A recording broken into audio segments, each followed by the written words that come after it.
Bonjour à tous, c'est le Killer qui vous parle pour une nouvelle review vidéo, aujourd'hui consacrée à un ensemble de jeux Lego Legends of Shima sorti en 2013. Il s'agit de la référence 70106 Ice Tower, ou en français la tour de glace. Donc comme on peut voir, c'est un modèle Speedors numéro 9, ça coûte 14,99 € et ça contient 101 pièces. Rien que ça, voilà. Donc bien sûr, Speeders oblige, on a la petite image ici avec Windsor, donc le loup et son Speeders qui attaquent donc la structure, bien sûr on verra ça dans la review. Une petite partie ouverte pour voir un peu les pièces à l'intérieur, et aussi une partie ouverte là pour le Speeders, et aussi là pour voir les cartes, et enfin là pour voir la tige. Un peu moins intéressant, je vous l'admets. Je vous l'accorde plutôt, je vous l'accorde, voilà. Là, donc, vous montre le modèle complet avec le mécanisme, on va dire, un peu en place, plutôt le jeu, donc un peu comment ça fonctionne. Aussi, en gros plan, vous aurez donc l'extension de Speeders, les deux armes ainsi que la figurine incluse, donc l'ami, si je dis pas de bêtises, Windsor, voilà, je vais pas me tromper. Et enfin, comme vous pouvez le voir à ce niveau-là, on peut combiner donc trois sets Speeders vague 2 pour former une sorte de parcours du combattant, et on essaiera de le faire en bonus à la fin de cette vidéo, voilà. Après, pas sûr que ça marche, mais au moins on essaiera, allez, voilà. Rapidement, le mode d'emploi, donc qui ressemble à ça, qui reprend l'image de la boîte. On construira figurines et armes, puis speeders et extensions, avant enfin d'attaquer la structure, pour enfin finir sur les règles, aussi bien du jeu en lui-même que des cartes. Bien sûr, ça j'expliquerai rapidement lors de la vidéo. Juste une seule petite pub, de rien du tout, qui vous montre donc les trois modèles, et des gosses qui montent leurs mains en avant pour quelle raison. Forcément, quand je lance un speeder, je ne le lance pas comme ça. Mais après, moi, quand je lance, je n'y arrive souvent pas. Donc peut-être que je devrais faire comme eux pour y arriver. Voilà. Donc, première chose, la figurine. Et aussi, première chose, laisse-moi un peu la caméra. Donc, hop là, mon petit chou, toi t'es là, et tu vas te mettre en macro. Voilà.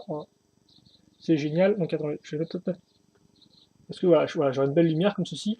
Donc, comme on peut le voir, un Windsor, donc, même que dans sa version 7 qu'on avait trouvé dans le tout-terrain du loup, le tout-terrain loup de Wax, voilà, donc c'est pareil. Donc avec les petites égratignures au niveau de l'œil, comme vous pouvez le voir. Et d'ailleurs, en parlant du visage, double imprimé, aussi bien dans le dos que dans le visage, donc avec un air un peu pas très content là. Ils ont pris une rouste, donc voilà, avec la petite ceinture qui va bien, les détails quand même. Ces figurines Shima sont toujours aussi détaillées. Bien sûr, pour faire la tête, on ajoute donc cette partie-là, et comme vous pouvez le voir, on retrouve, déjà il est mal rasé, et on retrouvera donc la grosse griffure à ce niveau-là, donc qui fait qu'il a un œil en moins, il faut le dire ce qu'il est, donc tout moins qu'il a l'œil constamment fermé, voilà. Et avec les petits détails à l'arrière pour faire un peu les petits poils comme ça, et un peu hirsute, hop là, au niveau du moule, de la tête, casque, entre guillemets.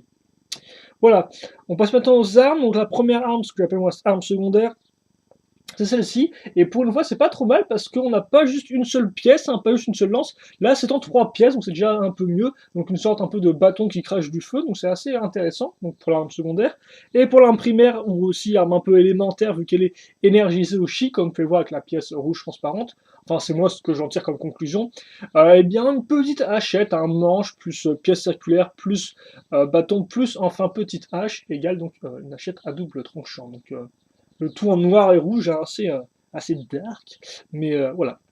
Je vous rappelle aussi que pour jouer au jeu de cartes, vous avez besoin de 6 Christoshi, qui sont donc inclus avec le modèle. Donc ce sont les mêmes Christoshi que sur les 7, que dans les 7 plutôt.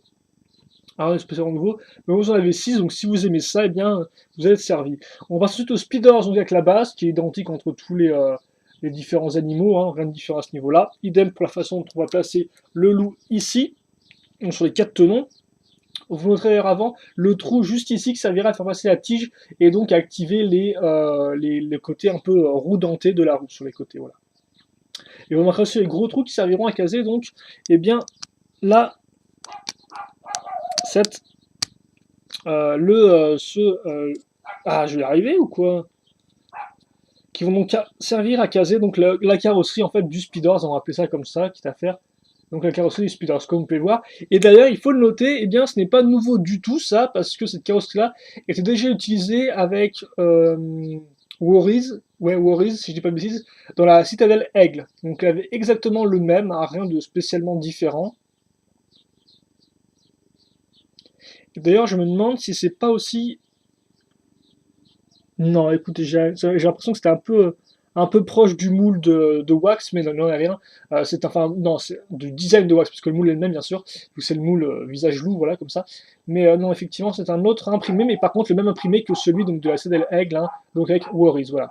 Et je vais peut-être un peu fermer ça, parce que c'est un poids dehors, et je pense que vous devez entendre. Voilà, donc petite affaire, autant faire les choses bien. Donc voilà, et donc c'est symétrique, si je dis pas de bêtises, voilà, c'est symétrique des deux côtés, comme on peut remarquer à ce niveau-là, avec l'espèce de petits poils, le côté un peu bien sûr toujours tôle, hein, avec les différents morceaux un peu, on va dire un peu, comment dirais-je, un peu, ah j'ai plus le nom, enfin bref, voilà, avec des un peu boulonnés de partout, voilà. Donc ça, c'est les Speeders. Donc bah rien de nouveau, c'est déjà Citadel Egg, hein, c'est le même, c'est un peu dommage ça, mais ça arrive. C'est déjà le cas par exemple avec Lennox, et ce sera aussi le cas je pense avec la troisième vague de cette Speeders. Donc ensuite l'extension, double tronçonneuse, hein, plutôt élégant. On se rappelle aussi d'ailleurs que Wax avait lui une seule tronçonneuse en extension, donc ça fait un peu genre la version double un peu plus violente là. Donc on peut mettre quand même, on peut la faire là avec on peut lui mettre genre un peu comme du volume, hein, si vous voulez un peu sur votre adversaire quand vous jouez au jeu.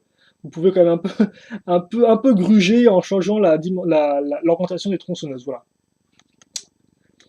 Donc ça c'est pour l'extension, le speeder, la figurine, les armes c'est fait. On passe maintenant à la structure qui est assez intéressant. Donc on va prendre une 6x6 et on va prendre cette espèce de bloc. Donc le bloc est fait à partir d'une 2x4. On casera ensuite, comme on peut voir, quelques pièces pentues, aussi bien des 1x2 que des 2x2x2 en hauteur, avec une petite pièce herbe hein, cylindrique. Voilà.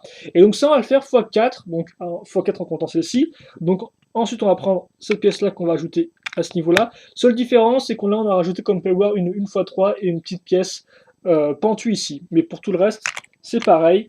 C'est la même base 2x4, c'est les mêmes feuilles. Donc voilà, on fait ça et on obtient ce résultat-là. Voilà, comme vous pouvez le voir. Ensuite, on va... Je tourne les trucs.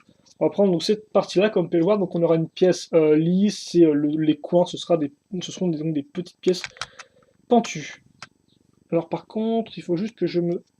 Votre pote, excusez-moi, je regarde juste un truc. Oui, non, c'est effectivement, quel que soit le sens dans lequel je mets, ce sera bien comme il faut. Donc voilà. Ensuite, eh bien, je vais faire la partie supérieure. Donc je vais prendre une 2x4, une plaque. Je vais ensuite mettre ce module à ce niveau-là. Donc c'est un module 2x4 avec des pièces pentues et des plus petites pièces pentues une fois une. Et ensuite, sur les côtés, je vais mettre ça comme ceci. Donc là encore, petit module à base de pièces pentues et pentues inversées. x2, c'est exactement même de l'autre côté, comme vous pouvez le voir, à ce niveau-là. Et donc enfin, je mets au-dessus une 2x2 lisse. Et donc comme vous pouvez le voir avec la forme, on a différentes hauteurs, ce qui fait qu'on ne peut pas se tromper, hein, idem pour là. Donc ça, je vais le caser ici. Que vous mettez comme ça ou comme ça, c'est pareil, hein, c'est entièrement symétrique, il n'y a pas de problème à ce niveau-là. Donc voilà.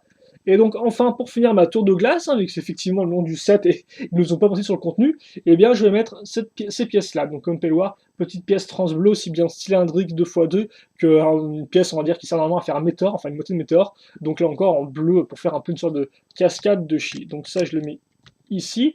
Et enfin, pour finaliser ma structure, maintenant, je case une petite boule dedans. Et voilà, j'ai ma tour de glace qui est finalisée. Et donc, rapidement, peut-être on va tenter une... Voilà, comme ceci, peut-être un petit turnaround, hein, pour que vous puissiez voir un peu ce que ça rend au final, avec toutes les formes un peu pentues inversées qui forment donc, cette tour de glace. Donc vraiment très joli, hein, très élégant, avec le blanc bien sûr, le bleu clair, transparent, quasi couleur, voilà, glace, un tour de glace, donc très froid comme couleur, et avec le gris clair, et plus le gris foncé juste en dessous qui ne prend pas trop d'importance. Vraiment quand même de cette structure une très jolie structure, voilà. Et donc bah, comment on joue avec ça? Bah, ça c'est simple, donc on va peut-être mettre rapidement la mise au point automatique. Bah, comment on joue avec ça? Ça c'est simple. On va, oula, la caméra fera n'importe quoi, c'est pas grave. Et bien donc on va prendre le Speeders, on prend donc la tige qui est rouge vu que c'est un personnage loup, même si elles sont aussi rouges d'ailleurs pour le personnage crabeau.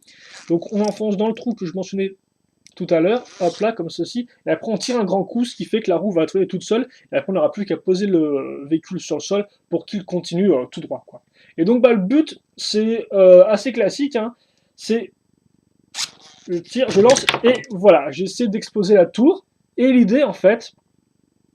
Ah par contre, Oui, non, oui, j'ai pas. Excusez-moi, j'ai pas parlé des conditions. J'ai vérifié un truc, mais je pense que j'ai raison de toute façon. Ouais, c'est bien ce que je disais. Donc oui, effectivement, c'est vrai que j'ai dit ça, mais non, voilà. L'idée, c'est. Je vais reprendre un peu à zéro, comme ça on sera un peu mieux. Donc en fait, voilà, c'est un jeu qui joue à deux déjà, et à deux en même temps surtout. C'est pas chacun son tour, comme ça arrive avec d'autres set speeders, où on peut jouer chacun son tour au jeu pour. Bah, peut-être c'est celui qui marque le plus de points. Non, là, c'est vraiment un contre un, donc un ici, l'autre joueur de l'autre côté. On lance en même temps le speeders, et donc le but n'est pas vraiment de toucher la tour de glace, mais plutôt de récupérer la boule qui vient de tomber en premier. Voilà. Et effectivement, le vainqueur, c'est celui qui récupère la boule, pas forcément celui qui casse la tour de glace. Voilà, donc ça, il faut quand même noter. Ça arrive aussi avec. C'est souvent le cas quand il y a une boule qui est impliquée dans le jeu. Hein. Vous verrez, il y a d'autres jeux speeders comme ça aussi. Où au final, le but, ce n'est non pas de détruire ou de passer à travers un obstacle, mais plutôt vraiment de récupérer la balle qui va ensuite tomber. Et donc ça, là, c'est encore le but. Et donc, voilà.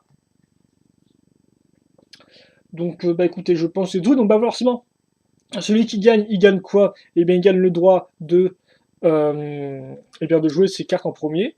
Parce que je vous le rappelle, les deux personnes, normalement, ont leurs cartes à l'envers, comme ça. Et donc, l'idée, voilà, je gagne, donc je peux retourner ma carte. Et donc, ensuite, je choisis un des points qui est ici, hein, comme vous pouvez ne pas le voir. Voilà, merci. Donc, je choisis un des points en pouvoir qui sont d'autres. Donc, par exemple, je vais prendre, mettons, la vitesse 20. Mon adversaire donc a perdu retourne sa carte en second et là il compare et 40 et donc j'ai perdu parce que j'ai moins que lui. Voilà. Donc 20 contre 40 bien sûr c'est 40 qui gagne et donc là je lui dois 2 cristaux vu que j'ai perdu. Voilà. Mais par contre aussi si je veux qu'est-ce que je peux faire? Avant de tirer ma carte je peux sacrifier un de mes cristaux chi et ensuite mettre en fait donc plus 20 points soit ici soit là hein, selon l'éclair là où il pointe et donc par exemple bah là mettons je vais être sûr de gagner donc je vais mettre plus de 20 points ici ça fera 50 points pour la force et donc mettons il y en a avec 20 voilà donc je n'étais pas obligé d'utiliser mais voilà au cas où on n'est jamais trop sûr et donc bien sûr le jeu se termine quand la personne quand une des deux personnes n'a plus de Christoshi voilà qu'elle les a tous perdus. Donc maintenant, on va parler rapidement des cartes. Hein, donc, je vous la montre. Donc, Windsor, comme vous pouvez le voir. Donc, c'est comme avec les loups, avec souvent, on a souvent des cartes un peu obscures. Bah, forcément, c'est la pleine lune en plus. Donc, on joue un peu sur les stéréotypes. Donc, comme vous pouvez voir, Windsor avec ses deux armes qui brandit fièrement, même si son espèce de bâton de feu est quand même assez différent de sa version 7, là, avec d'ailleurs deux clous dans le fond avec leurs yeux un peu terrifiants. La carte Speeders, donc, assez cool, hein, avec là encore le décor un peu enneigé, le feu et tout à ce niveau-là. Donc, qui illumine un peu la nuit avec d'ailleurs un autre Speeders avec un loup à l'arrière. C'est plutôt cool. La carte de l'arme élémentaire, donc avec plusieurs loups là encore en tribu, donc visiblement qui vénère l'esprit des loups, enfin, qu'il arrive à convoquer avec son arme. La carte de l'arme secondaire, là encore on retrouvera les loups en arrière-plan. Et enfin la carte de l'extension Speeders. Et comme je vous l'ai dit, eh bien on peut mettre ces parties-là à l'avant, donc là, bah, il tronçonne à fond.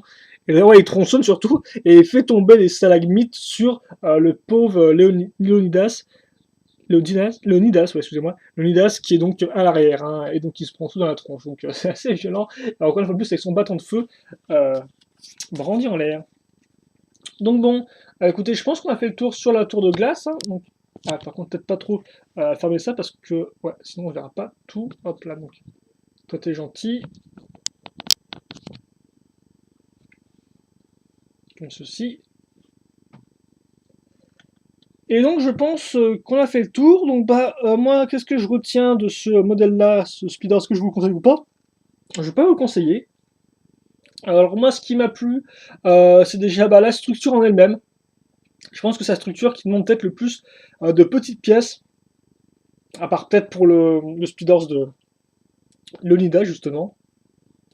mais seulement vraiment plusieurs petites pièces pour vraiment faire une espèce de structure complète, avec forcément des éléments qui reviennent, donc ça c'est toujours un peu énervant quand on construit plusieurs fois la même chose, mais bon, j'ai envie de dire, ça fonctionne bien, c'est très élégant, comme je dis, assez sobre, le blanc, le bleu et tout transparent, c'est juste assez divin niveau schéma de couleur, donc non, c'est vraiment une petite structure qui est très sympathique, et qui une fois de plus fait vivre l'univers, voilà. Donc si vous n'avez pas trop les trucs un peu trop, on va dire, un peu trop balourd, comme par exemple la note de feu, voilà, la note de feu c'est vraiment bah, c'est assez simple à faire. Idem, le champ Bluetooth, c'est vraiment un étalage de rochers. Alors bien sûr, c'est des modèles qui portent bien leur nom, tu me diras, mais c'est vrai qu'effectivement, il est peut-être plus intéressant, et la tour de glace peut être un peu plus intéressant. Après, normalement, ça c'est quand même, bah, là, comme son nom l'indique, une tour de glace, donc bon, écoutez, hein, ouais.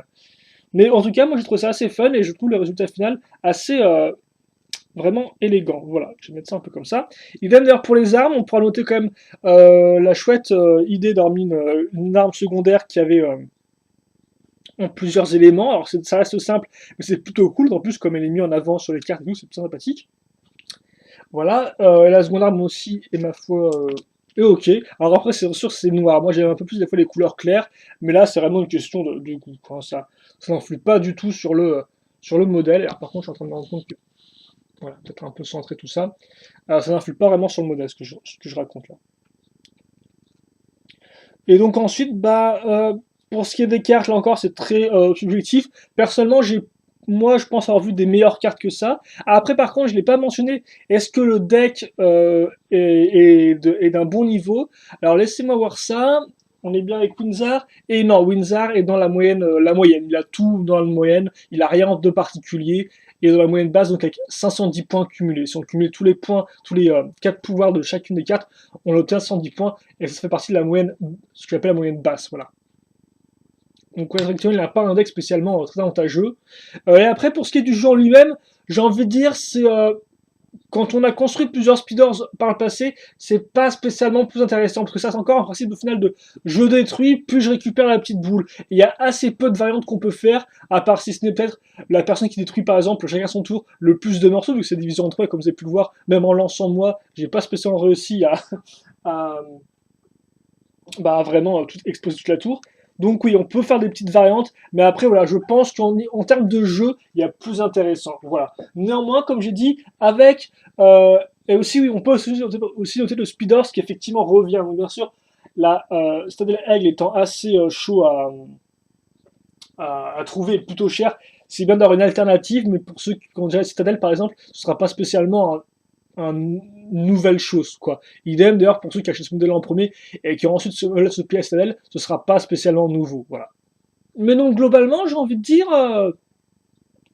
ça reste quand même, rien que pour la structure, ça reste un beau modèle. Donc pour la structure, les armes et l'extension de Speeder, ce que c'est sympathique, pour moi ça reste un bon modèle, voilà, que je peux vous conseiller, mais là encore, les speeders, c'est vraiment une question de goût. Quel type de jeu vous préférez, quel type de structure vous préférez, quel type d'arme vous préférez, quel type de tribu vous préférez. C'est vraiment quelque chose de très subjectif. Mais moi, pour ce que je peux en dire, en tout cas, sympathique, mais j'ai vu un peu mieux ici et là. Voilà. Par exemple, les cartes et le type de jeu en lui-même, j'ai vu un peu mieux ailleurs. Mais bon, c'est juste mon avis. Et donc, quitte à faire, j'allais oublier, mais on va finir là-dessus. On peut effectivement, comme j'ai dit, combiner. Donc là, la review est finie, hein, je tiens à dire. Donc pour ceux qui ne veulent plus, là, l'avis a été donné, c'est bon. Vous pouvez partir. Oui, donc on va combiner les trois speeders de la vague 2. La vague 2. Et donc, le premier. Alors, la tour vient en dernier, d'ailleurs, tu me diras, c'est plutôt cool, donc on va mettre ça comme ça. Ensuite vient le nid, donc le piège du nid. On avait Églore dedans, rappelez-vous. Donc on le casse comme ceci. Alors, je ne sais pas si je vais pouvoir faire ça parce que j'ai même pas assez de place là. On va vraiment mettre ça à l'extrême. Et donc enfin, on finira avec les Jungle Gates, les portes de la jungle avec l'Enox. On commence ça comme ça. Et donc le but, voilà, ils n'ont pas mis les petits trucs de feu de l'Enox. D'ailleurs, je les ai dans le coin. Bah tiens, je les ai dans le coin. J'en ai une dans le coin. J'en ai deux, moi, comme ça. Tout complété. Voilà. Et donc l'idée c'est forcément de passer à travers les portes, puis de faire le saut au-dessus du nid, et en fin de saut. Donc là par exemple, c'est vrai qu'effectivement le but du nid c'est de atterrir dedans, là le but du combo c'est de passer au-dessus, donc c'est un peu différent. Donc bah écoutez, on va tenter, je pense qu'il faut aller assez rapidement, et vu comment je suis lent à poser le speeders à terre, c'est peut-être foiré. Je suis passé à côté, mais quand même, voilà, vous pouvez voir que ça aurait pu marcher, hein. Mais c'est que finalement, se servir des feuilles comme d'une rampe, c'est un peu galère. On tente une dernière fois. D'ailleurs, comment elle a fait pour tomber, la truc, là? Je me souviens déjà plus. Et là, c'est le total. On s'en refait une dernière parce que jamais 203. Et puis si je rate, bah, je m'excuse. Mais au moins, vous aurez vu un peu le dispositif, à quoi ça ressemble et quel est le but du jeu. Enfin, quel est le but du combo, dessous, parce que je sais pas si on peut aussi établir, bah, si on peut établir un jeu de cartes avec ça, hein.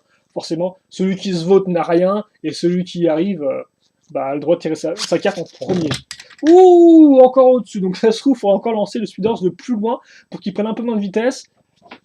Alors attends, on va peut-être un peu, jamais 304, hein, comme on dit, nouvelle expression. Hop. Il fait des trucs jolis. En plus, là, j'ai laissé un peu de temps avant de le poser pour qu'il perde un peu de vélocité, mais non, que dalle, hein. Donc, ouais. Bah écoutez, j'ai mis 405 et puis 5, c'est un joli chiffre, donc on va se quitter là-dessus, je pense. Et c'est encore à côté. Donc bref, écoutez, bah, c'est pas trop grave. Voilà pour donc la review sur la tour de glace. Sur des questions de commentaires là-dessus, n'hésitez pas à me les poser, j'y répondrai avec grand plaisir comme d'habitude, hein, voilà. Et puis pour le reste, eh bien portez-vous bien, c'est ce qui compte. Passez une bonne journée, une bonne soirée, ce que vous voulez. Et bien évidemment, nous on se retrouve donc pour de nouvelles vidéos. Voilà, allez, à plus.